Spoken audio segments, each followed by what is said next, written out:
روح کی یہ شان نہیں ہے، بلکہ سجدہ تو وہی کرے گا کہ جب جسم ہوگا روح تو وہی کرے گا، جب جسم ہوگا رکوع وہی کرے گا، جو جسم ہوگا قیام وہی کرے گا، جو جسم ہوگا۔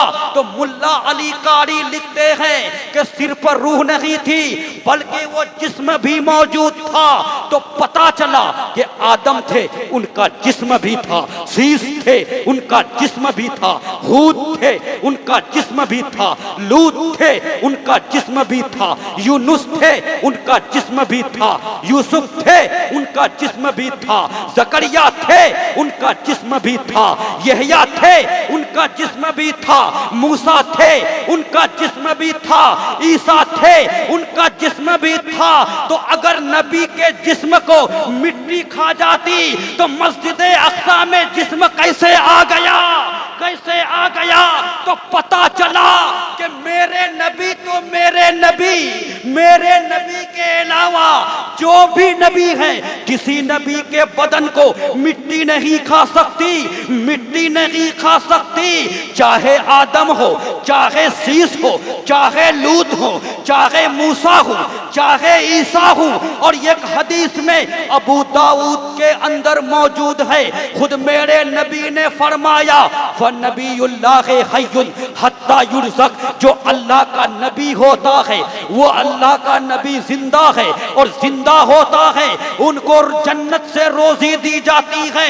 پتا چلا کہ نبی کے بدن کو مٹی نہیں کھا سکتی، نبی زندہ ہوتا ہے۔ تو ہمارا یہ عقیدہ ہے کہ میرے نبی زندہ ہے، ہمارا یہ نظریہ ہے کہ نبی کے بدن کو مٹی نہیں کھا سکتی۔ لیکن حیرت ہے اس خبیث پر، حیرت ہے اس سرفرے پر، اس اسماعیل دہلوی پر، دلی کی دھرتی پر بیٹھ کر کتاب لکھا اور کہہ دیا کہ نبی مر کر مٹی میں مل گئے معاذ اللہ۔ لیکن میں کہتا ہوں اے نادانو سنو، اگر مٹی کھا جاتی تو مسجد اقصی میں موسیٰ کلیم اللہ کا بدن نہیں رہتا، آدم کا بدن نہیں رہتا، سیس کا بدن نہیں رہتا، لوط کا بدن نہیں رہتا۔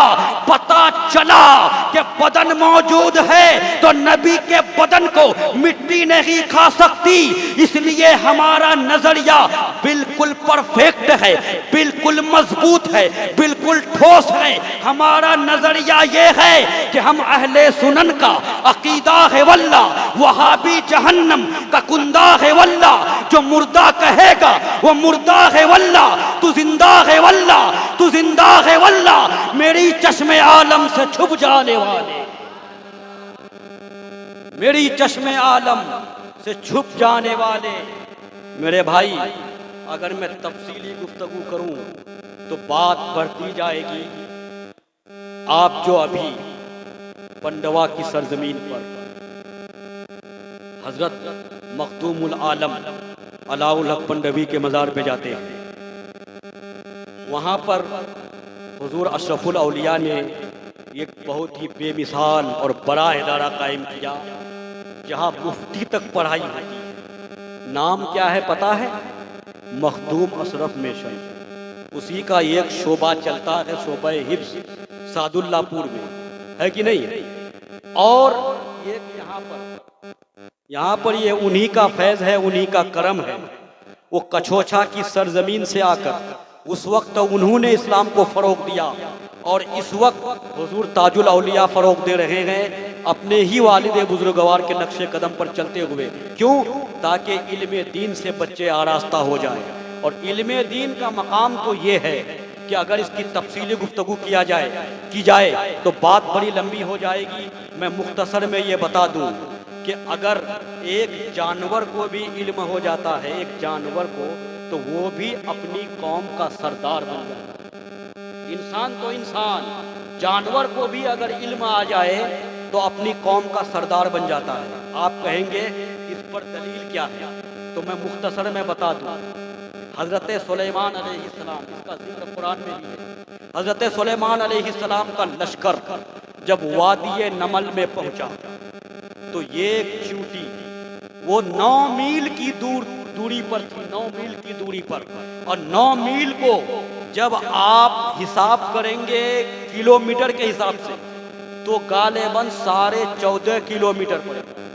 14.5 کلومیٹر دور سے یہ ایک چیوٹی جس کو آپ کہتے ہیں چیٹی، یہ ایک چیوٹی نے حضرت سلیمان علیہ السلام کے لشکر کو دیکھ لیا. تو اس چیوٹی نے اپنی تمام چیوٹیوں سے کہا، اے چیوٹیوں، سلیمان علیہ السلام کا لشکر آ رہا ہے، تم سب اپنی اپنی بلوں میں گھس جاؤ، کہیں حضرت کا لشکر تمہیں بے خیالی میں، بے خبری میں کچل نہ دے. اچھا، چیوٹی نے جو یہ بات کہی تو حضرت سلیمان علیہ السلام اس بات کو 14.5 میل دور سے سن رہے تھے. 14.5 میل دور سے. قرآن میں ہے کہ حضرت سلیمان علیہ السلام نے چیوٹی کی یہ بات سن کر مسکرا دیا، مسکرایا. یہاں پر سوال یہ پیدا ہوتا ہے کہ چیوٹی کی کے منہ میں زبان نہیں ہوتی. یہ زبان ہے، یہ زبان آپ کے منہ میں اگر زبان نہ ہو تو آپ بول سکتے ہیں، بول پائیں گے؟ کسی کی زبان ہے، زبان کاٹ لی جائے وہ آدمی بول سکتا ہے؟ نہیں بول سکتا ہے. تو چیوٹی کے منہ میں جب زبان ہے ہی نہیں تو چیوٹی بولتی کیسے؟ ایک سوال ہوتا ہے. تو ماہرین کہتے ہیں، اپنی کتابوں میں لکھتے ہیں کہ چیوٹی کے منہ کے قریب میں 2 مہین سے بال ہوتے. جب دوسری چیوٹی کو کچھ کہنا ہوتا ہے تو اپنے دونوں مہین بال کو آپس میں رگڑتی ہے. اس رگڑ سے جو آواز پیدا ہوتی ہے دوسری چیوٹی سمجھ جاتی ہے کہ کیا کہنا چاہتی ہے. اب سوچ کر بتائیے، حضرت سلیمان علیہ السلام 14.5 میل 14.5 کلومیٹر کی دوری سے چیوٹی کی اس آواز کو سن رہے تھے، اس آواز کو سن رہے تھے. اور یہ سلیمان کون تھے؟ حضرت سلیمان علیہ السلام وہ نبی تھے جو معراج کی رات مسجد اقصی میں میرے نبی کے مقتدی بن کے کھڑے تھے، مقتدی بن کے کھڑے تھے. تو جب مقتدی کا یہ عالم ہے تو امام کا عالم کیا ہوگا؟ جب یہ شان ہے خدمتگاروں کی، سرکار کا عالم کیا ہوگا؟ محتاج کا جب یہ عالم ہے، مختار کا عالم کیا ہوگا؟ تو جب حضرت سلیمان علیہ السلام سن رہے ہیں تو میرے نبی کا مقام کیا ہوگا؟ یہاں پر تھوڑا علماء کی توجہ میں چاہتا ہوں. یہاں پر امام غزالی لکھتے ہیں، امام غزالی اس مقام پر لکھتے ہیں کہ وہ چیوٹی کو جو چیٹی یہ بولی تھی کہ اے چیوٹیوں، تم سب اپنی بلوں میں گھس جاؤ، کہیں سلیمان کا لشکر بے خبری میں تمہیں کچل نہ دے. تو اس چیوٹی کو یہ پتا تھا، یہ اتنا علم تھا کہ لشکر سلیمان، نبی کا لشکر، کوئی ننھی سی جان کو بھی باخبر ہو کر نقصان نہیں پہنچا سکتا. بے خبری ہی میں ایسا ہو سکتا ہے، لا علمی ہی میں ایسا ہو سکتا ہے. تو چیوٹی کو اتنا علم تھا، اس لیے تو اس نے یہ کہا تھا کہ بے خبری میں.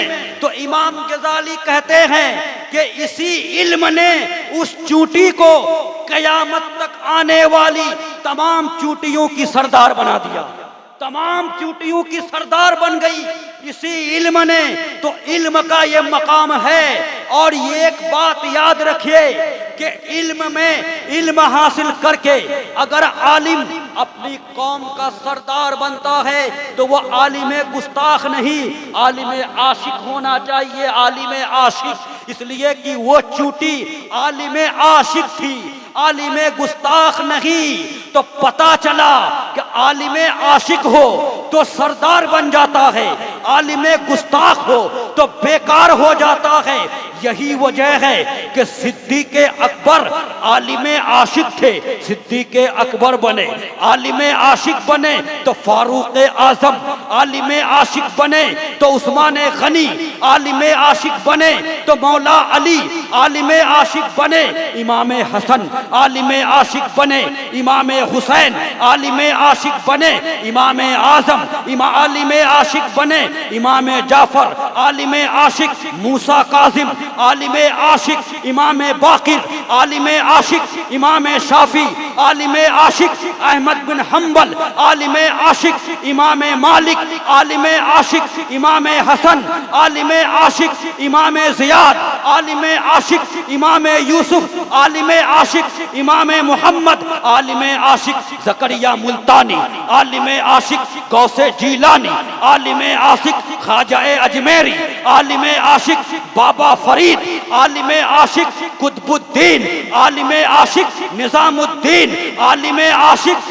آئینہ ہند اخی پاک، عالم عاشق مخدوم سمنا، عالم عاشق علاء الحق، عالم عاشق اعلیٰ حضرت، عالم عاشق محدث اعظم، عالم عاشق اشرف الاولیاء، عالم عاشق تاج الاولیاء بن گئے۔ عالم عاشق تھے لیکن دوسری طرف جب عالم گستاخ بنا تو ابلیس بن گیا، عالم گستاخ بنا ابو الحکم تھا، ابو جہل بن گیا، عالم گستاخ بنا ابن زیاد بنا، عالم گستاخ بنا مسیلمہ کذاب بنا، عالم گستاخ بنا اسماعیل دہلوی بنا، عالم گستاخ بنا محمد بن عبد الوہاب نجدی بنا، عالم گستاخ بنا رشید احمد گنگوہی بنا، عالم گستاخ بنا خلیل احمد امبیٹھوی بنا، عالم گستاخ بنا صدیق حسن بھوپالی بنا، عالم گستاخ بنا اشرف علی تھانوی بنا۔